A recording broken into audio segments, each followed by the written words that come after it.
Deklarasi pemberantasan pungli itu artinya perang dengan pungli di dunia kerja itu butuh action.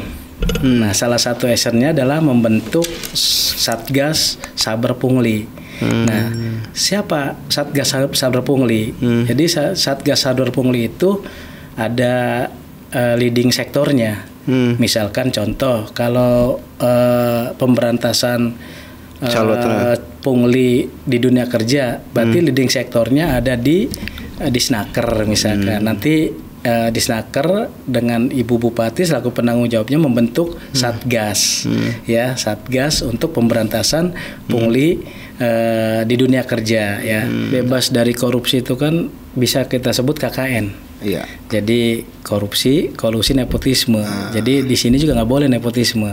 Jadi kalau emang ada internal sendiri yang melakukan perbuatan pungli tadi, gitu ya, ini bisa kita tetap. Jadi nggak beda-bedain. Kalau emang dia tidak bisa menyelesaikan secara kekeluargaan, maka kita otomatis masuk ke jalur hukum.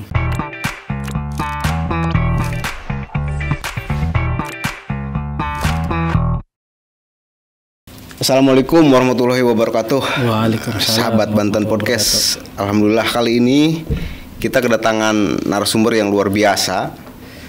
Namanya Bang Cecep Azhar.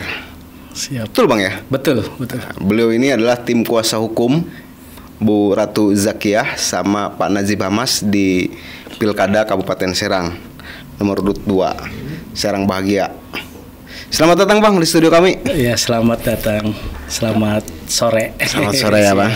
Sehat Bang ya? Alhamdulillah. Padat sehat. ya? Padat. Kita langsung ke poin-poinnya aja. Gimana Bang rasanya 2 kali pilkada, kemudian menang, tapi untuk 1 periode, bukan 2 periode nanti Bu Zakiyahnya kan. Tapi ini udah 2 kali pilkadanya gitu. Rasanya capek apa? Seperti apa Bang? Boleh bercerita dulu lah. Oke, siap ya. Jadi saya singkat saja. Ada sedih dan ada senang. Udah sedih dan udah senang. Jadi di pemilihan pertama itu sedihnya ya kita menang kemudian di PSU. Ya, tapi apapun ceritanya kita hargai ya. Apapun keputusan MK. Walaupun itu sebenarnya menyedihkan banget bagi kita dan seluruh warga Kabupaten Serang, karena menurut kita ya kaget juga gitu ya, apa yang kemarin kita lakukan seharusnya kita menang tapi hakim MK memutus lain gitu. Itu sedihnya gitu ya.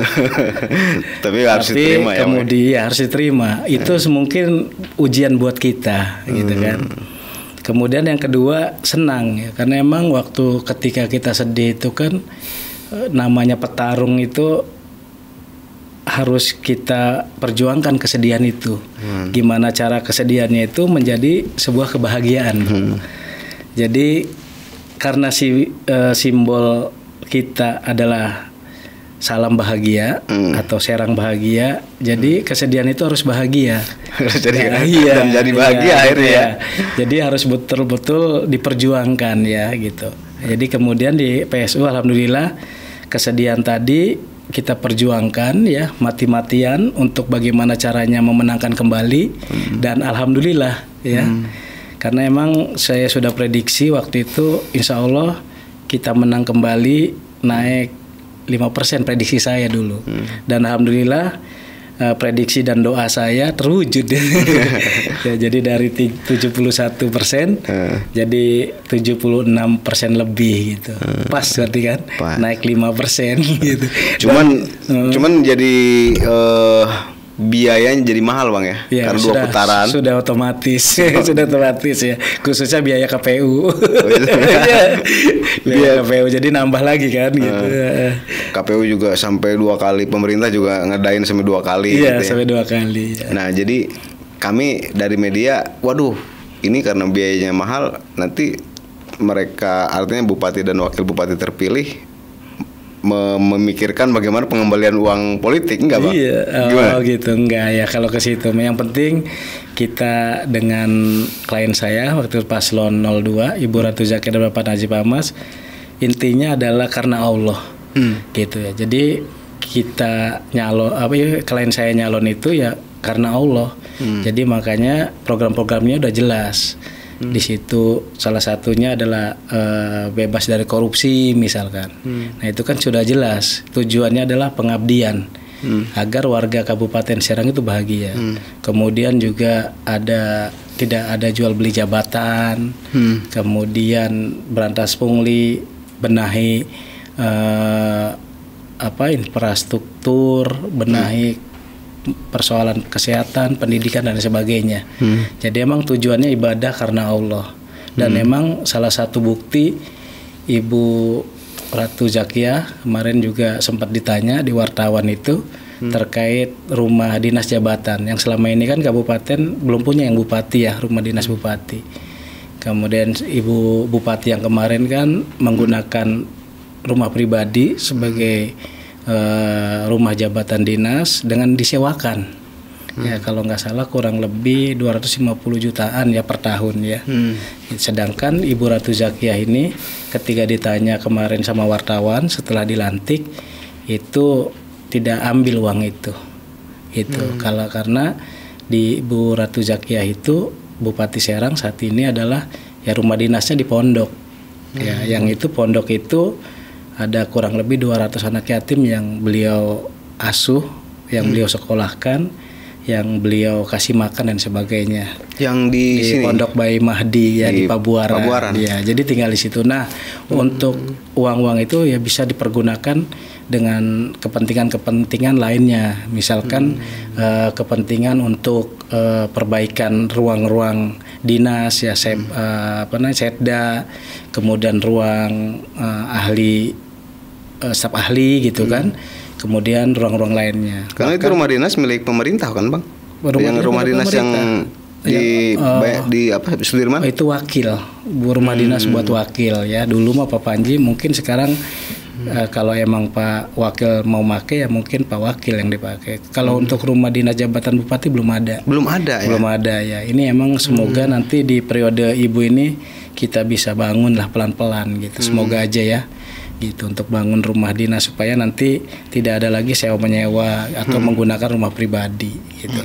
Seperti itu sih. Di Puspemkab juga belum direncanakan ya, belum rencana ada, maksudnya belum terbangun. Belum, nanti mungkin ini lagi dimusyawarahkan terkait program-program yang Ibu janjikan itu. Ya. Jadi, karena ini belum 100 hari kerja ya bang ya? Iya, belum 100 hari kerja. Belum kan? Belum. Tapi sepertinya sudah gas kalau saya perhatikan di video-video di medsos dan sebagainya. Iya. Nah, kita justru penasaran di 100 hari kerja ini, menjelang 100 hari kerja ini Ibu sudah, kalau saya lihat sih masih fokus di sampah, pengolahan sampah. Dan yang kedua yang menarik ini juga pemberitaan adalah muncul tim Satgas pungli tenaga kerja. Memberat itu juga keren tuh bang. Iya, luar biasa. Asalkan itu bisa benar-benar terwujud. Di Satgas pencalonan tenaga kerja abang juga terlibat. Ya, semoga aja dilibatkan ya. Karena emang itu juga tujuan dasar kami ingin ngebantu Ibu itu untuk menyelesaikan persoalan-persoalan yang terjadi di wilayah Kabupaten Serang. Ya salah satunya adalah pungli ya di Dinas Tenaga Kerjaan. Itu udah saya sempat sampaikan ke deklarasi kemarin bahwa emang faktanya emang ada terjadi. Karena saya selaku lawyer, advokat, juga praktisi hukum, pernah saya menjadi kuasa hukum outsourcing. Outsourcing itu adalah CV atau PT yang mengadakan penerimaan pekerjaan, ya. Dan juga pernah saya jadi lawyer daripada korban outsourcing, gitu, atau korban pribadi orang yang mereka menjanjikan bahwa akan ada penerimaan dan penerimaan itu akan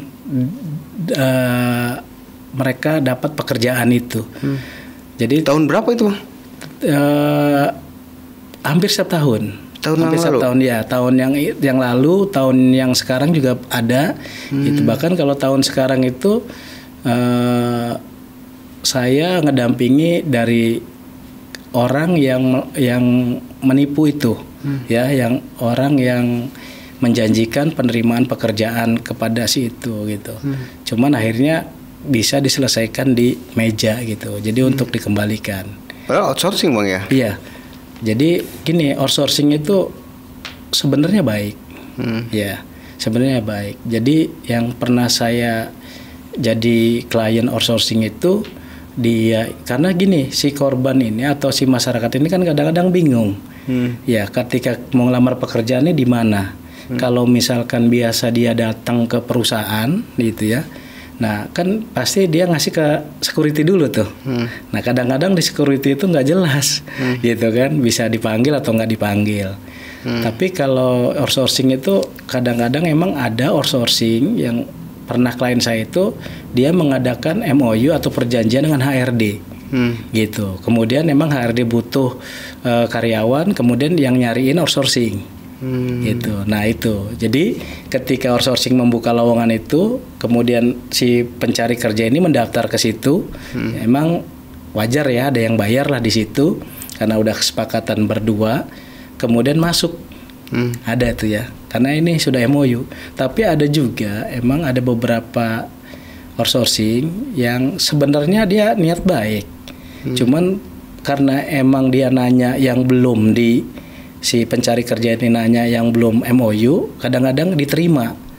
Ya, diterima orangnya, diterima uangnya. Padahal dia belum MOU. Misalkan contoh misalkan Nikomas membuka lowongan, padahal mah belum MOU sama itu. Sehingga ketika orang ini daftar ke outsourcing itu untuk ke Nikomas, udah bayar segala macam, ternyata suruh menunggu. Nah, kemudian karena suruh menunggu ini dengan waktu yang lama juga janjinya nggak ditepati, maka akhirnya jadi persoalan hukum gitu. Nah, rata-rata dipungut berapa sih Bang itu oleh outsourcing? Kalau dulu itu relatif ya, tergantung orangnya. Ada yang 3 juta, ada yang 2 juta, ada yang 5 juta, bahkan ada yang puluhan juta ada gitu. Nah. Tergantung daripada perusahaannya itu gitu. Jadi ini waktu saya menyelesaikan itu ya.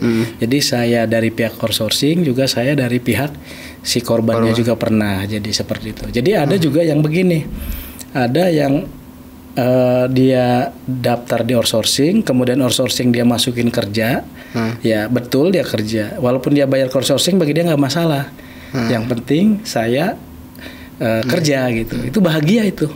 Nah, tapi ada juga yang dia daftar di outsourcing, ya kemudian ya bukan nipu sebenarnya mah, karena emang belum saja gitu kan. Tapi ini mendesak untuk segera.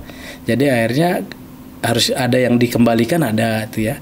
Kalau ada yang nggak dikembalikan ya biasanya itu persoalan hukum gitu.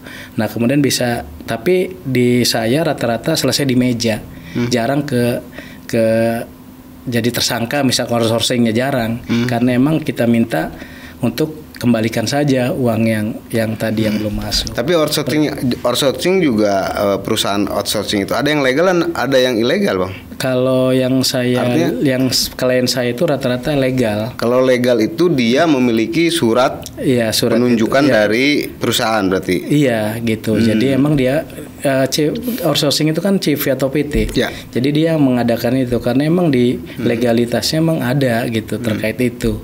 Makanya dia buka gitu. Cuman persoalannya tadi gitu karena mungkin belum MOU, kemudian diterima, bayar. Nah ini yang jadi persoalan. Tapi ada juga yang udah umumnya banyak di outsourcing itu yang masukin orang kerjaan gitu. Seperti itu. Jadi tergantung daripada antara si pencari kerja dengan si outsourcing itu sebenarnya. Baik sih, tujuannya baik. Nah, cuman persoalannya begini, kadang-kadang emang ini yang menjadi persoalan utama.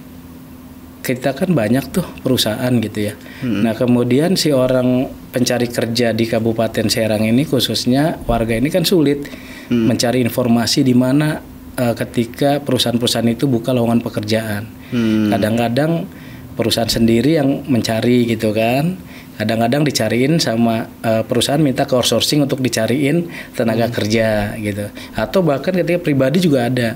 Misalkan nyuruh security-nya, nyuruh karyawannya, atau nyuruh orang kepercayaannya. Gua butuh nih gitu karyawan, dicariin sama dia nanti masuk gitu. Nah ini kesulitan. Makanya tadi ketika ada orang yang nyari kerja kemudian bawa lamaran masuk ke security itu kadang-kadang kurang pas gitu loh. Kadang-kadang ada yang dipanggil, ada yang tidak, banyak kan yang tidak. Jadi di sini jadi berujung ke tempat sampah itu. Iya. Nggak nyampe ke HRD. Iya. Surat gitu. lamarannya. Nah itu yang menjadi persoalan. Makanya emang di sini tripartit ini penting. Jadi antara kerjasama antara pemerintah melalui Disnaker, kemudian dengan serikat pekerja dan juga dengan perusahaan. Ini emang harus punya kerjasama yang baik ya, yang sinergis gitu, sehingga nanti ketika kemarin juga saya sempat sampaikan di deklarasi itu bahwa kalau bisa duduk bareng. Kalau misalkan emang perusahaan membutuhkan tenaga kerja, nanti kalau bisa koordinasi dengan pemerintah, yaitu Dinas Ketenagakerjaan. Nanti Dinas Ketenagakerjaan yang bantu menyiapkan gitu, membuka lowongannya itu. Nah, ketika dibuka lowongannya, misalkan anggaplah kata Ibu Serang Bahagia misalkan. Nah, nanti kan info Serang Bahagia, nanti mereka daftar di situ. Nanti di situ diterima sama Disnaker. Nah, kemudian apa yang menjadi kebutuhan dari perusahaan tadi yang diminta, nah itu termasuk katanya akan dibuka job kerja itu ya. Nah, itu rencana oleh Dinas Ketenagakerjaan. Nah, semoga nanti harapan kita sih Ibu Bupati atau Disnaker mengumpulkan kembali perusahaan-perusahaan yang ada di Kabupaten Serang untuk duduk bersama untuk membahas konsep penerimaan tenaga kerja biar tidak simpang siur gitu kan. Gitu. Oke. Nah Bang, ini kan sekarang udah dideklarasi, beritanya adalah udah dideklarasi Satgas Percaloan Pungli Ketenagakerjaan. Oke, yang di dalamnya adalah dibentuk juga ada unsur-unsur Porkompimda, Forum Komunikasi Pimpinan Daerah. Iya, siap. Nah, di scroll ke bawah di situ kira-kira dalam berita ini tertuang bahwa ini akan memangkas sistem percaloan yang merupakan aspirasi masyarakat, bahwa sangat banyak terjadi percaloan di wilayah Serang Timur, terutama di daerah industri Serang Timur. Nah, kemudian Satgas ini ketika sudah dibentuk, targetnya sendiri mau seperti apa Bang di bidang tenaga kerjaan dulu, karena yang saya dengar bahwa Satgas ini juga ternyata bukan hanya calo tenaga kerja, tapi akan memangkas bidang-bidang lain begitu Bang ya. Iya. Oke. Targetnya zero calo, memungkinkankah sampai ke zero atau seperti apa? Ya, oke.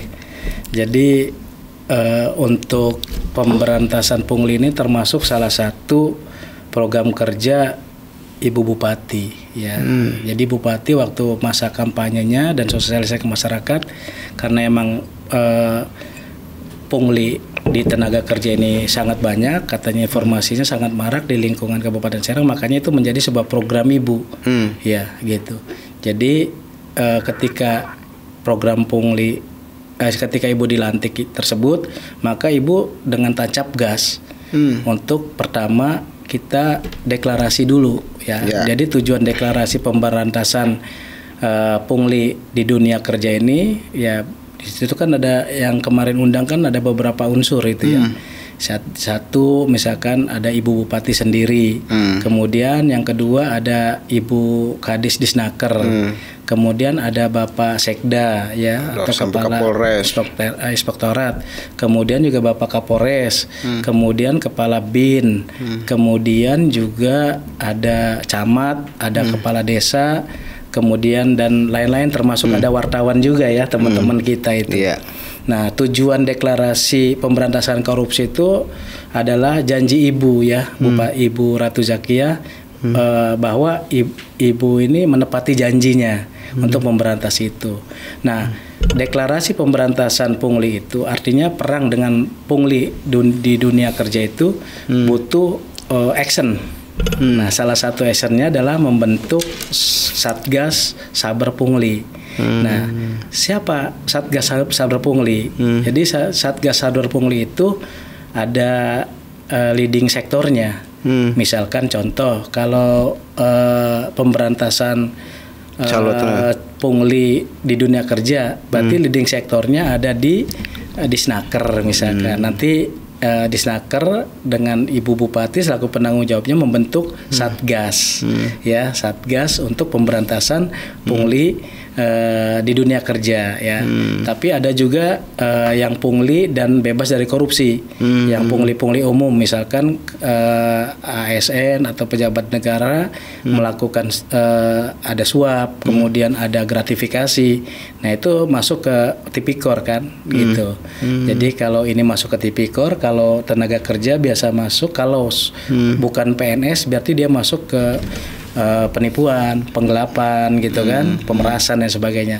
Tapi kalau ada ASN atau pejabat ASN yang melakukan suap gratifikasi terkait janji-janji jabatan gitu kan, kemudian gratifikasi jabatan juga. Nah, itu udah masuk ke undang-undang tipikor ya, pasal. Nanti ada itu tim Satgasnya. Nah, itu di bawah naungan inspektorat, di bawah inspektorat. Nah, untuk pungli dan bebas dari korupsi itu inspektorat. Nah, kemudian ada lagi leading misalkan nih Bang, misalkan nih ada sebuah orang pengusaha pengen mendapat pekerjaan misalkan bayar proyek, bayar bunga, transaksi, gratifikasi.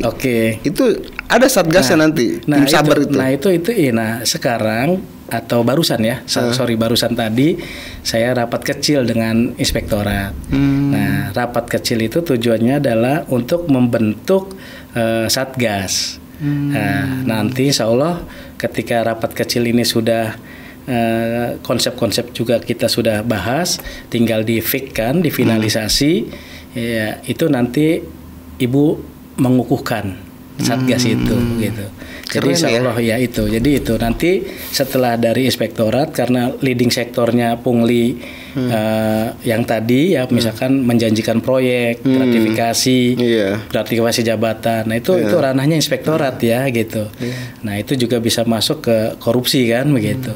Tapi kalau di dunia kerja tadi leading sektornya pungli ketenaga kerjaan.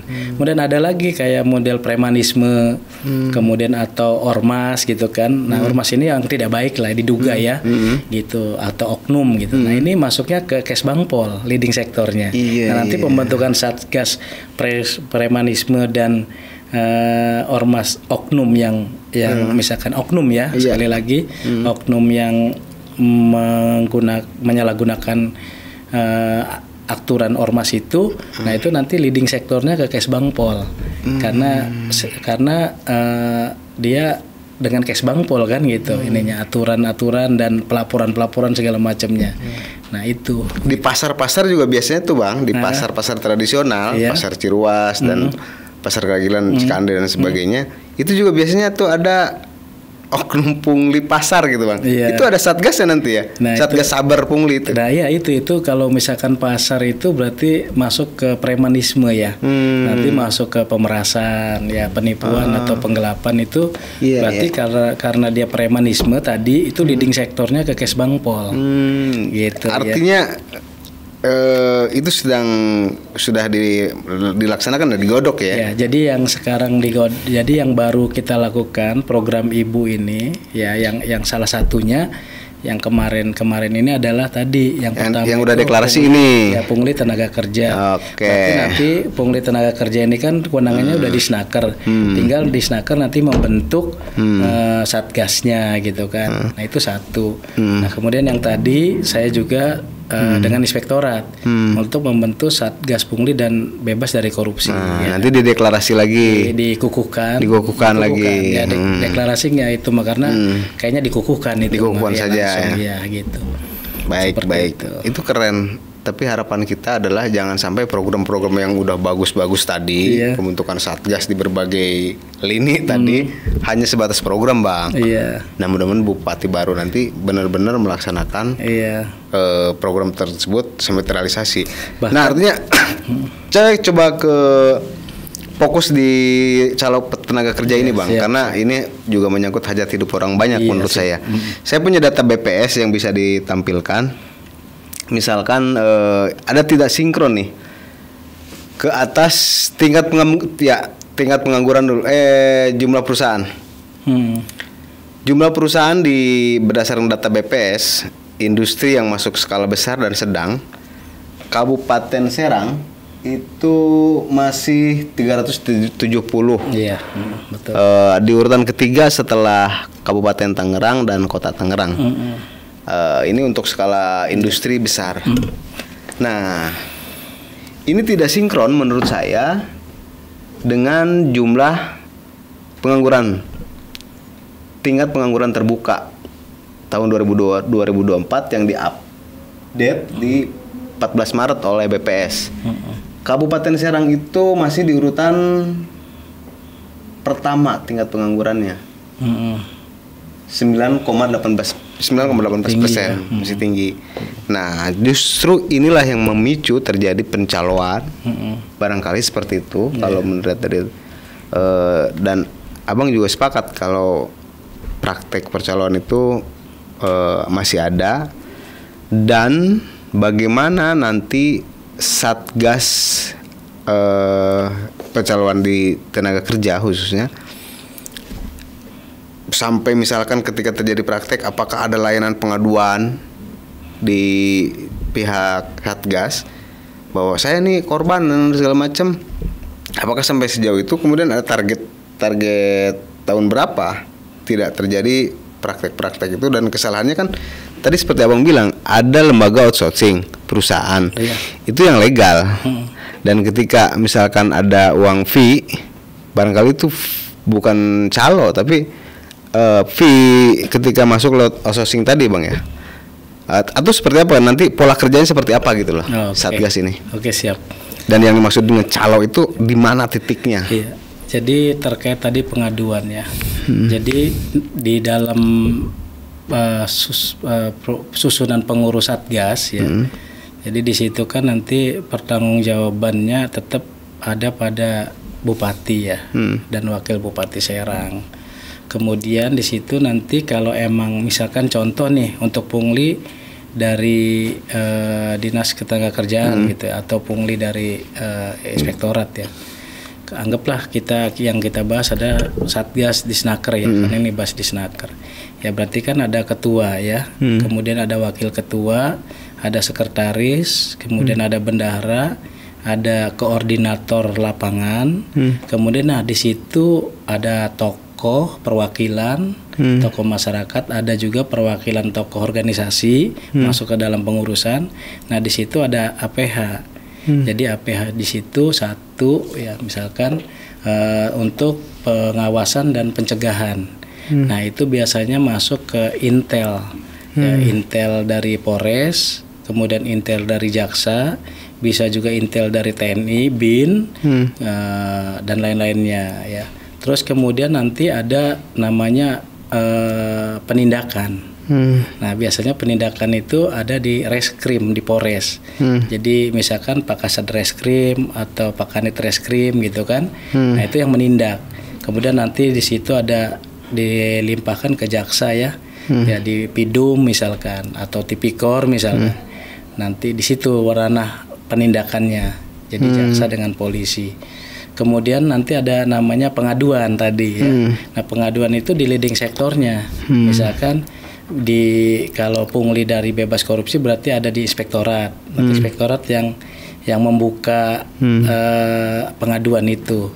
Terus kalau misalkan pungli di dunia kerja atau di Disnaker ininya nanti pengaduannya termasuk apa namanya nomor HP atau apalah jenisnya.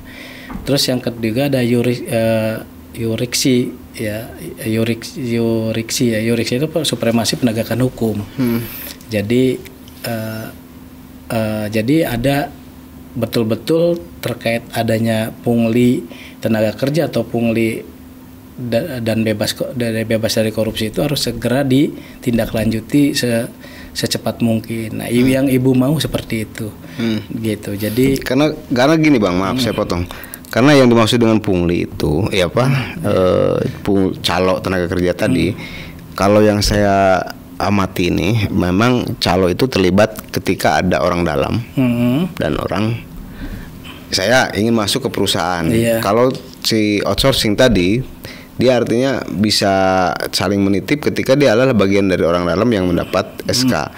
Oke, tadi kata abang bahwa outsourcing memang bukan perusahaan yang legal. Iya, legal. Nah, artinya kalau praktek percaloan itu dia nitip tapi bukan ke lembaga resmi ya, yang ditunjuk oleh perusahaan. Pribadi. Ada pribadi, mungkin ada tanda petik, ada oknum, ormas dan lain sebagainya yang saya peroleh informasi. Nah, ketika itu terjadi, ini kan misalkan ada oknum pegawai di Snaker yang bisa menitip. Di situ kan titik pencaloan yang ilegal itu, yang harus ditangkap oleh Satgas kan di situ bang ya. Betul.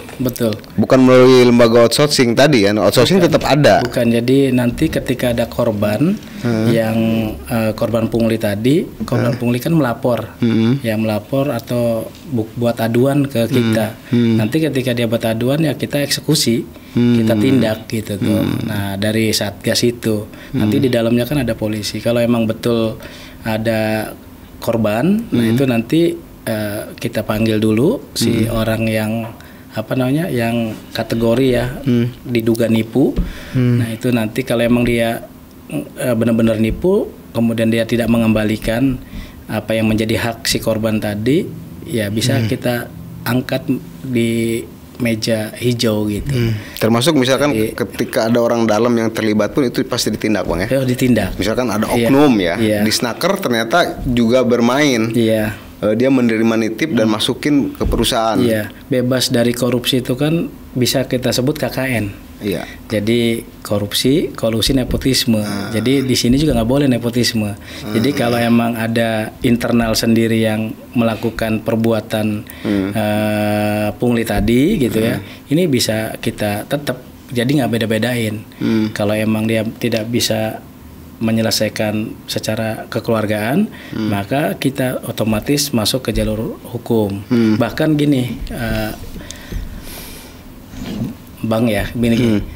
Jadi bahkan kemarin saya di deklarasi pemberantasan korupsi, ini kan saya ketua umum di Law Office PBH Tajus Ajari ya. Kemudian yang terkoordinasi Kementerian Hukum dan kita sudah hampir setiap tahun itu memberikan bantuan hukum gratis kepada masyarakat kurang mampu. Nah kebetulan di sini ada banyak yang kurang mampu yang pengen kerja kemudian dipungut biaya tapi biayanya nggak dikembalikan, orang yang nggak kerja, maka saya selaku ketua umum melalui Pemkab itu memberikan bantuan hukum gratis. Kemana tuh bang? Kepada yang korban pungli. Kemana tuh alamatnya bang?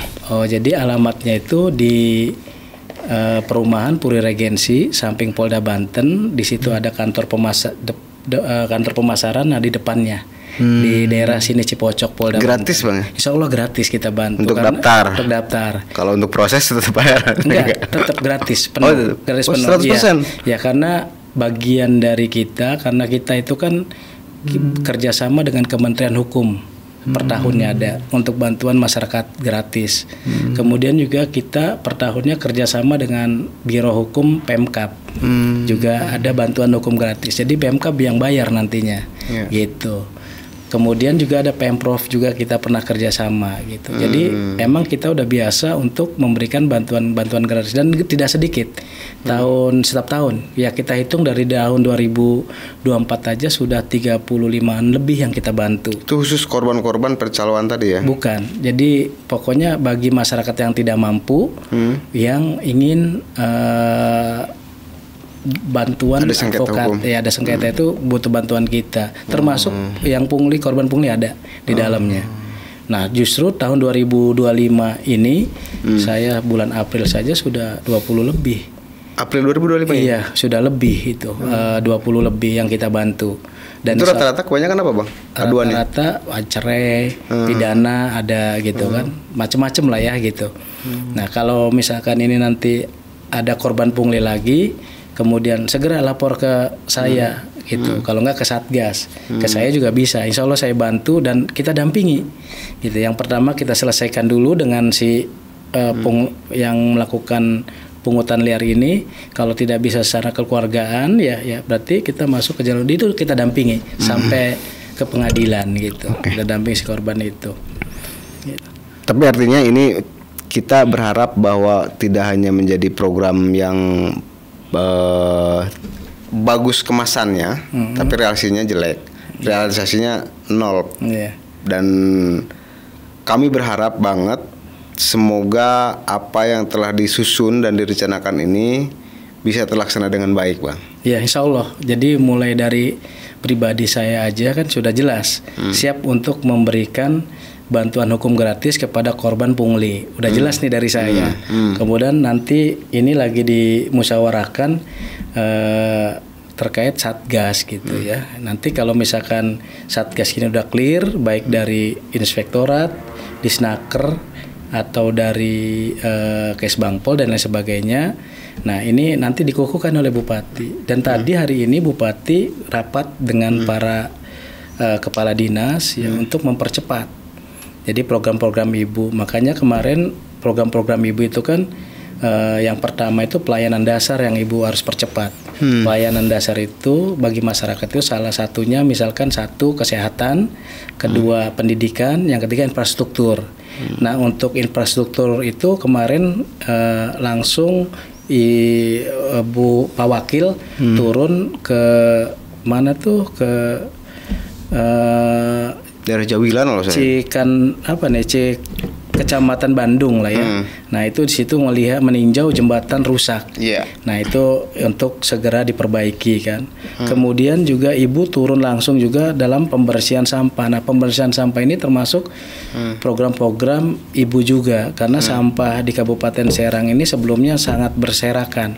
Nah itu harus dibersihkan. Nah makanya ibu punya program grebek sampah ya. Nah itu ibu kemarin ke sana di desa Cikandi, di kecamatan Cikandi ya. Ibu langsung turun untuk membersihkan sampah yang berserakan. Juga Pak Wakil ya di desa Tambang Ayam. Ada sampah di sana juga dibersihkan oleh Pak Wakil berserta kawan-kawan dan dinas lingkungan ya. Kemudian juga mengadakan rapat audiensi di Wafe energi ya di pendopo Bupati juga gitu. Jadi itu dan ibu juga dengan Pak Wakil ya kemarin karena ibu ada acara di di mana tuh Kibin. Nah ini Pak Wakil mengadakan belusukan ke pasar Anyer ya. Ya gitu karena pasar Anyer ini kayaknya karena itu pusat perdagangan dari Mancak dan Cinangka ya. Jadi itu butuh direvitalisasi supaya bagus ya. Nah itu. Terus kemudian juga Pak Wakil berkunjung ke dapur UMKM produsen lapis. Ya di situ di desa Tanjung Kecamatan Anyer ya. Nah itu.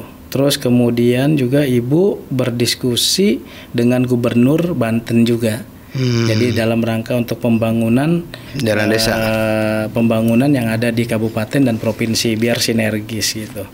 Artinya itu langkah-langkah dan kawan-kawan. Langkah-langkah yang sudah dilakukan oleh Bupati dan Wakil Bupati terpilih, bang ya. Iya betul. Menuju Serang bahagia. Iya, harus bahagia. Ya. Jadi warga kabupaten harus bahagia. Iya.